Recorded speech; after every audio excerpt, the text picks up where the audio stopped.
I have been the headmaster of St. Aidan's primary school in the village of Stomere for 26 years. I am Brendan Carmody. I am 64. In all my years at the front of an assembly hall, I have asked, perhaps 11,000 times, for the children to sit quietly while I speak to them. On one Wednesday morning last March, I asked a young woman in a charity shop cardigan to sit at the school piano and play something gentle for 200 restless 8-year-olds while we waited for the late bus to arrive. And the entire hall, by the end of the second piece, was sitting on its hands in a silence I had not heard at St. Aidan's in 26 years. The young woman was Ms. Iris Healy. She was 23 years old. She was the new classroom assistant in Year 3. She had been with us for 6 weeks.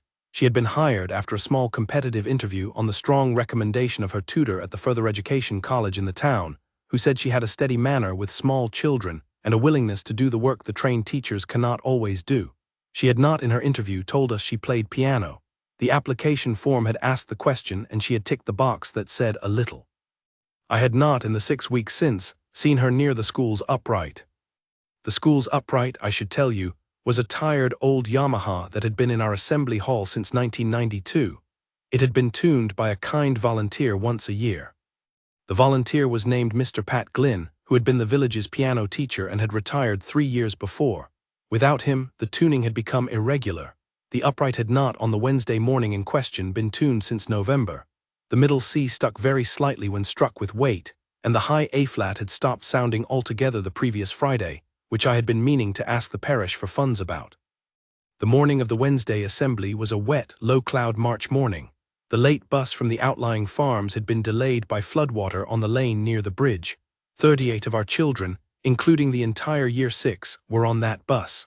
I had begun the assembly with the announcements at 9:05. By 20 past, I had finished the announcements. I had begun reading from a small storybook to fill the time.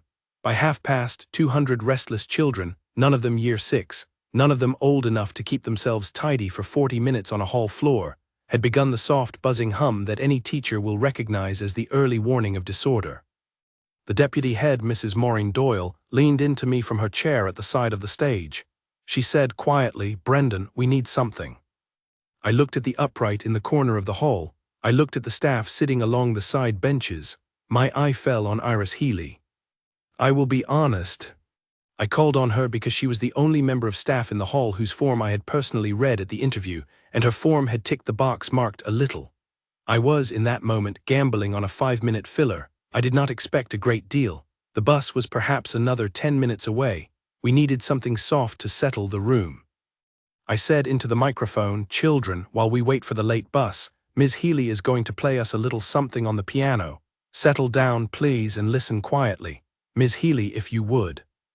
Iris stood up. She did not, as some young members of staff would have done, look around for help. She did not, as some would have done, blush.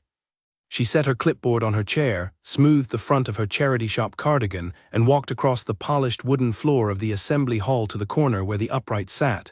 She lifted the lid. She slid the bench forward. She sat. For perhaps 8 seconds she did nothing. She looked at the keyboard the way a person looks at a stranger she has just been introduced to. Then she pressed the middle C very lightly. The key stuck slightly as it always did. She pressed it again. She nodded to herself. She tested the high A-flat. It did not sound. She nodded again. She set her hands above the keys. She began to play Air on the G string. I have heard Air on the G string played at perhaps 400 school assemblies in 26 years. It is the safe Bach. It is the Bach that survives a sticky middle C. It moves slowly. It sits within a comfortable range, and it does not require the high A-flat to function. Iris had, I realized at once, chosen it specifically because she had tested the instrument in 8 seconds and decided what could be done with it. She played the opening phrase at the tempo Bach intended, which is the tempo most assembly pianists are afraid to take it at. She let each note sit in the air for the small breath it asks for. She did not rush. She did not embellish. She played it as a person plays Bach when the person knows in her bones that Bach does not need helping. By the 4th bar, the buzzing hum of the hall had gone. I will tell you what I mean by that. The buzzing hum of 208-year-olds on a wet Wednesday morning is the most persistent acoustic phenomenon I know. It does not stop when you ask it to stop. It dims, it lifts, it crests, it falls back. It does not, in my experience, simply go. By the fourth bar of air on the G string played by Iris Healy on a Yamaha upright with a sticky C and a dead A-flat, the buzzing hum simply went. The children who had been fidgeting on the hall floor stopped fidgeting. They did not all stop at once. They stopped in a small soft wave from the front rows backward, the way the wind goes off a field of barley when a cloud crosses the sun. The hall, which had begun to lean toward disorder, leaned back the other way. Mrs. Doyle, beside me on the stage, set her copy of the morning announcements down on her knee very carefully, as if she did not want to disturb what was happening. Iris played air on the G string through twice. She did not turn around between the two passes. She did not announce anything. She simply let the piece settle at its end, drew her hands an inch above the keys for a beat, and began the second pass. The second pass was the same as the first. It was Bach played the way a steady young person who has loved Bach since she was small plays him on a tired upright in a primary school hall. When she finished the second pass, the room remained silent. I have, in 26 years, never had a primary school assembly hall be silent. Silent is not what they do. Silent is, in fact, the one thing I have come to believe primary school assembly halls are incapable of being. The children of St. Aidan's on the morning Iris Healy played the Bach for them, sat on the polished wooden floor of the assembly hall and were silent. They were not bored, they were not asleep. They were listening for the next piece with the focus of 200 small ears that had just discovered, perhaps for the first time, what the upright in the corner was actually for. I made a small motion to Iris from the stage. She turned her head. I mouthed very plainly, "Please, more." She nodded. She set her hands above the keys again. She played the slow movement of Beethoven's Pathétique Sonata. I am going to leave the Pathétique alone for a moment. I'm going to tell you first the thing I noticed only afterwards on a long walk home that wet Wednesday evening. The Pathétique was a strange choice for an upright with a dead high A-flat because the piece climbs in places that need that A-flat to land properly. Iris had, in the small recess between the two pieces, made another decision.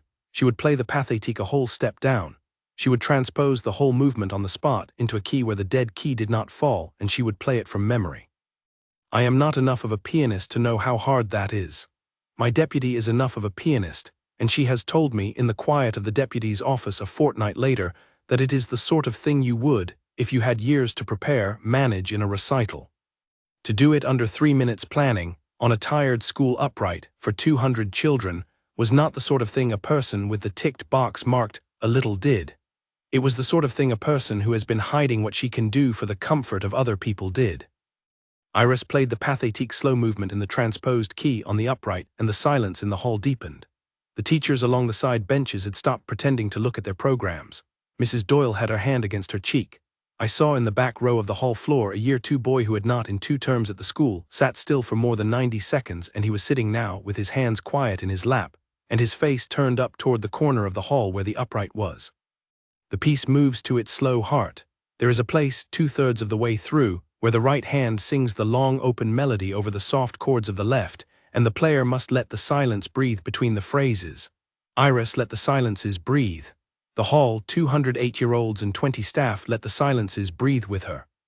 She brought the Pathétique slow movement to its close. She did not lift her hands at once.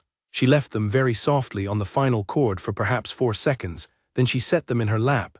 She turned her head, looked at me on the stage, and gave me a small, polite nod. The nod said, "That is what you asked for. May I sit down now?" I should like to tell you that the children applauded. They did not, they sat. They sat on the polished floor of the assembly hall of St. Aidan's primary school for perhaps a further 10 seconds, in a silence I will remember on my last day in education. And then a small girl in the front row, Niam Quigley, age 6, who had never spoken in a school assembly in her life, stood up, walked across the bare floor toward the upright, and held out a daisy she had been holding all morning in her fist. She gave the daisy to Iris. Iris took it. She set it on the music rest of the upright. She bent down to Niam and said, quietly enough that I could not hear from the stage, but in a voice that the camera the deputy had been quietly running on her phone from the side bench would later play back to me, "Thank you very much. I shall keep it on the piano while I play." The hall applauded then. The applause was not the polite school applause that follows the headmaster's announcements. It was the long, building applause that comes out of a roomful of small children who have just been given a thing they have not been given before. The teachers stood. The Year 2 boy who could not sit still stood and clapped harder than anybody. Mrs. Doyle beside me stood and clapped, and she was, like the magistrate's wife in a story I had once read, weeping in the small, private way of a person who has spent half her life teaching music in primary schools, and has, at last, heard her instrument played the way she had always hoped to hear it played in her own hall. I stepped to the microphone. I said into the applause, "Ms. Healy, on behalf of every child in this hall and every member of this staff, thank you. That was the most beautiful assembly we have ever had at St. Aidan's. The late bus has, I am told, arrived. Please go back to your classrooms quietly, please, and we shall see you all at break time." The children went back to their classrooms quietly. They went, in fact, in the soft, hushed way of children leaving a chapel. The Year 2 boy walked beside his teacher with his hand in hers and did not let go of it until they had reached the door of the Year 2 room. The deputy in her office afterwards played me the video she had taken. She showed me the moment a little later when the hall had gone silent during the second pass of the Bach. She said, "Brendan, we have to do something about her." I said, "What do you mean?" "She is a classroom assistant. We are paying her at the assistant rate. She plays, by my reckoning, at the level of a regional concert soloist. She has been hiding it from us for 6 weeks because we did not know to ask. If we let this go past today, we shall be a school that wasted a great pianist, and we shall, I expect, lose her before the summer." I called Iris into the office at lunch break. I asked her plainly why she had not told us. She looked at her hands. She said, "I needed the work, sir. The classroom assistant post was the post I could get. I have been trying for a music teaching post for 2 years. I was told twice in the last year that I did not have enough performance credit. I came here to do the work that needed doing. I was not trying to hide anything from you, sir. I was only trying to do my job properly." I asked her where she had studied. She said her mother, who was a parish piano teacher in the next county, had taught her until she was 12, and the village schoolmistress had taught her from 12 until 18, and after that she had taught herself. She said she had not been able to afford the conservatory. She said she still gave free lessons in her mother's parlor on Saturday afternoons to 7 of the village children, and that those were the most important hours of her week. I asked her, "Ms. Healy, if I were to offer you the post of music teacher at St. Aidan's, starting in September, on the regular teacher's salary, and if I were to arrange with the parish for Mr. Glynn to come out of retirement to mentor you through the qualification process while you teach, would you accept?" She did not answer for a long time. Then she said, "Sir, I should be honored." She has been our music teacher since September. We have had the upright tuned. The high A-flat is sounding again. We have a small junior choir that meets on Thursdays after school, run by Iris, which had 31 children in it at its first meeting and 48 at its second. We have begun, by means of a small parish appeal, to raise the money for a proper second-hand grand for the assembly hall. The figure is nearly met. Mr. Glynn, the retired village piano teacher, comes in 2 mornings a week. He is 68. He sits beside Iris at the upright while she teaches the youngest children, and he smiles in the back of the room the way a teacher smiles when he has lived to see one of his old village pupils do what he had hoped, all those years ago, he might have lived to see her do. Niam Quigley, the small girl who gave Iris the daisy, has begun lessons. She is, by Iris's report, a careful and serious learner. She is 6½ She brings a fresh daisy to her lesson every Wednesday and asks Iris to put it on the music rest. Iris does. I have seen them through the window of the hall on a March afternoon a year on from the morning of the late bus. The young woman in the same charity shop cardigan, the small girl on the bench beside her, a daisy on the music rest of an upright that has been newly tuned and is sounding again, and the soft, careful first notes of air on the G string, played by a 6-year-old who has not yet finished her first year of lessons, but who has, at her teacher's elbow, begun to understand what music is for. I am 64 years old. I will retire in 3 summers. I had begun, in the year before that wet Wednesday, to wonder what I had done with 26 years at the front of an assembly hall. I had begun, in the small dark hours, to wonder whether I would leave St. Aidan's any better than I had found it. I have stopped wondering. The morning the late bus from the outlying farms was held up by floodwater on the lane near the bridge, I asked the new classroom assistant, out of a small managerial panic, to play something soft for 200 restless children for 5 minutes. She played them Bach. She played them Beethoven on the spot, transposed down a step on a tired Yamaha upright with a dead A-flat. She gave them the gift of a silent assembly hall and a daisy on a music rest. And she gave me, on my way out the door of education 3 summers from now, the answer to the question I had not known I had been asking, which is whether the small good thing one tries to do at the front of an assembly hall ever finds the small good young person it was meant to find. It does sometimes.